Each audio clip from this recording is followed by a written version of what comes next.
Hans Christian Andersen, La petite fille aux allumettes. Il faisait vraiment très très froid ce jour-là. Il neigeait depuis le matin, et maintenant il faisait déjà sombre. Le soir approchait, le soir du dernier jour de l'année. Au milieu des rafales, par ce froid glacial, une pauvre petite fille marchait, pieds nus, dans la rue. Lorsqu'elle était sortie de chez elle ce matin, elle avait pourtant de vieilles chaussures, mais des chaussures beaucoup trop grandes pour ses si petits pieds. Aussi, les perdit-elle lorsqu'elle courut pour traverser devant une file de voitures. Les voitures passaient, elle voulut les reprendre, mais un méchant gamin s'enfuyait en emportant l'une d'elles en riant, et l'autre avait été entièrement écrasée par le flot des voitures.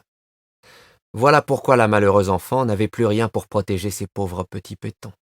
Dans son vieux tablier, elle portait des allumettes. Elle en tenait une boîte à la main pour essayer de la vendre.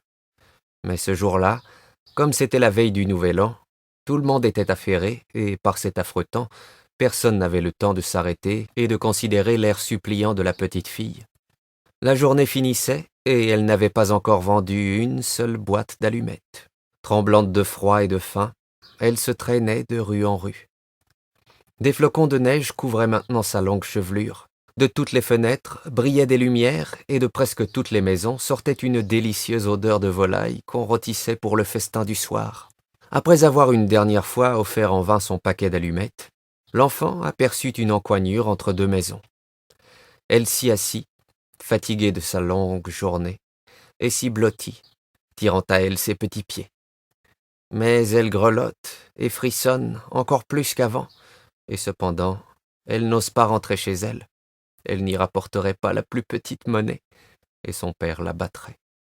L'enfant avait ses petites menottes toutes transies. « Si je prenais une allumette, se dit-elle, une seule pour réchauffer mes doigts. » C'est ce qu'elle fit. Quelle flamme merveilleuse c'était. Il sembla tout à coup à la petite fille qu'elle se trouvait devant un grand poêle en fonte, comme elle en avait aperçu un jour. La petite fille allait étendre ses pieds vers ce poêle pour les réchauffer, lorsque la petite flamme de l'allumette s'éteignit brusquement, et le poêle disparut. L'enfant resta là, tenant dans sa main glacée un petit morceau de bois à moitié brûlé. Elle frotta une seconde allumette. La lueur se projetait sur le mur qui devint transparent. Derrière cette fenêtre imaginaire, la table était mise. Elle était couverte d'une belle nappe blanche sur laquelle brillait une superbe vaisselle de porcelaine. Au milieu s'étalait une magnifique oie rôtie entourée de pommes sautées, et voilà que la bête se met en mouvement et, avec un couteau et avec une fourchette, vient se présenter devant la pauvre petite affamée. Et puis, plus rien. La flamme de l'allumette s'éteint. L'enfant prend une troisième allumette, et elle se voit transportée près d'un splendide arbre de Noël. Sur ses branches vertes brillaient 1000 bougies de couleurs. De tous côtés pendait une foule de merveilles. La petite fille étendit la main pour en saisir une. L'allumette s'éteint. L'arbre semble monter vers le ciel, et ses bougies deviennent des étoiles. Il y en a une qui se détache et qui redescend vers la terre, laissant une traînée de feu.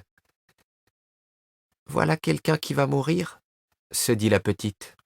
Sa vieille grand-mère, la seule personne qui l'avait aimée et chérie, et qui était morte tout récemment, lui avait raconté que lorsqu'on voit une étoile qui file vers la terre, cela voulait dire qu'une âme montait vers le paradis.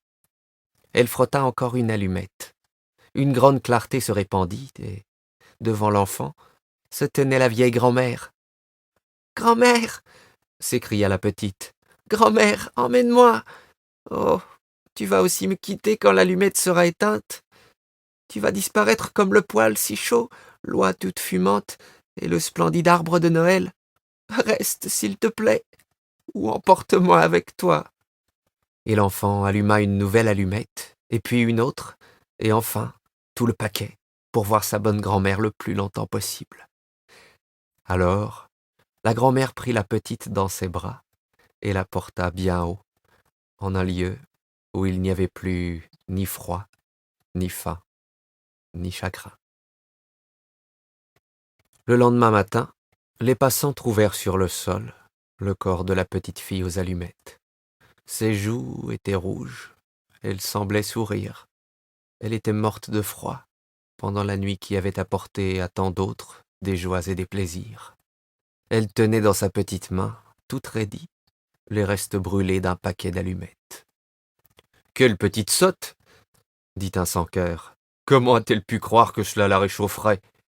D'autres versèrent des larmes sur l'enfant, mais ils ne savaient pas toutes les belles choses qu'elle avait vues pendant la nuit du Nouvel An. Ils ignoraient que, si elle avait bien souffert, elle goûtait maintenant, dans les bras de sa grand-mère, la plus douce félicité.